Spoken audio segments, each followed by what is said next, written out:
Hey everyone, and welcome. Today, we are going to crack the code on educational escape rooms. We're going to explore how to design an experience that's not just a ton of fun, but also a seriously powerful tool for learning. And we'll do it by focusing on the one single choice that shapes everything else. It's a huge question, right? I mean, we've all sat in a classroom that felt, well, a little boring.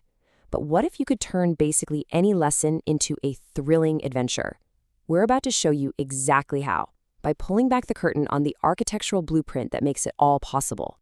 And here it is. This is our roadmap for the whole journey. Now, don't worry about trying to read everything on this 6-phase checklist. Just think of it as the ultimate guide to building one of these things from the ground up. Today, we're going to zoom way in on one crucial part of this map, the part that is the foundation for everything.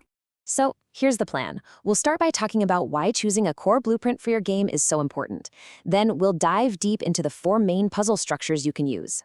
After that, we'll see how that one choice kind of ripples through the rest of your design. And finally, we'll figure out how to pick the perfect one for whatever it is you're trying to teach. Okay, let's get right to the heart of it. While every single phase here is important, phase 2 is where you lay the foundation for the entire experience. This is the moment you decide what the journey is actually going to feel like for the player. And if we look back at our main checklist, you can see it right there. Phase 2, selection of game structure and flow. You get this part right, and everything that comes after, from the puzzles you make to the way you set up the room, it all just falls into place. And honestly, that is not an overstatement.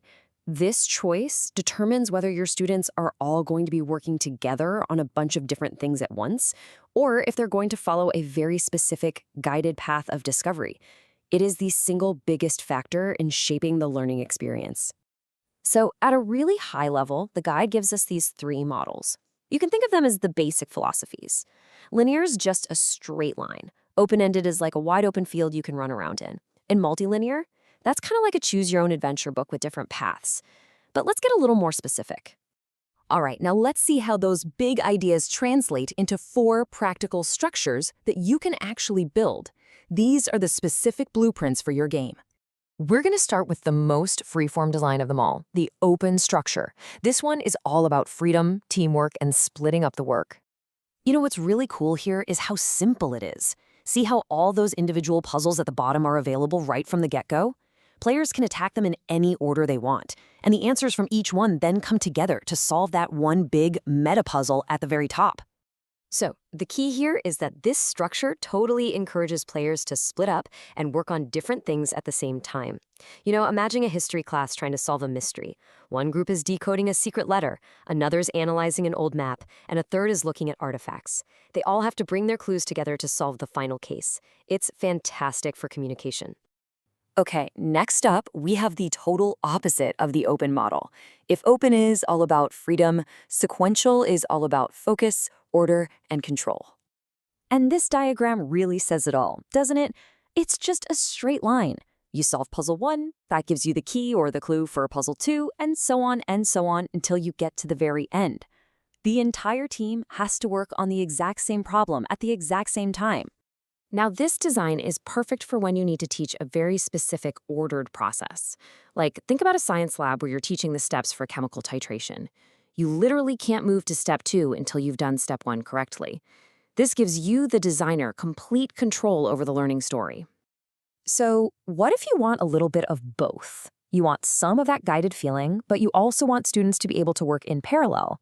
Well, that's where the path-based model comes in. Take a look at this diagram. It's basically like having a few mini sequential games all running at the same time. So you could have one team working on path A, learning about one character in a book, while another team is over on path B, learning about a different character. Then they all come together at the end with their unique information to solve the final meta puzzle. And finally, we get to the most complex and, let's be honest, ambitious design of them all, the pyramid.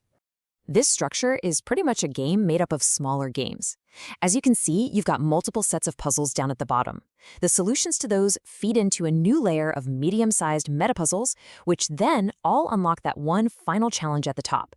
It's a big, multi-stage adventure that gets more and more complex as you go, perfect for longer, final project-style experiences. Okay, so you've picked a structure, but how does that abstract diagram on a page actually become a real playable game? This is where your structure connects to what we call game flow. Whoa, okay, a flowchart like this might look a little intense, but it's really just turning your chosen structure into a step-by-step map. It details every single puzzle, every clue, every decision point from the very beginning to the very end. This is where your blueprint becomes a real plan of action. And that one choice has this massive ripple effect through the entire design process. Let's say in phase 2, you choose a path-based structure. Well, that means in phase 3, you know you need to design multiple, separate puzzle tracks. And in phase 4, that tells you that you need to set up different physical stations in your room for each team. See? One decision really does shape everything. So this all brings us to the final and most critical question. Which of these structures is the right one for your specific learning goals? It pretty much boils down to this. If your main goal is to teach a specific process or to guide your students through a set story, a sequential or a path-based structure is probably your best bet. But if you want to really emphasize teamwork, delegation, and letting students explore on their own, then an open or a pyramid structure is the way to go. Your teaching goal has to drive your design choice. So at the end of the day, here's what I want you to remember. The puzzle structure you pick is so much more than just a game mechanic. It's like the hidden curriculum.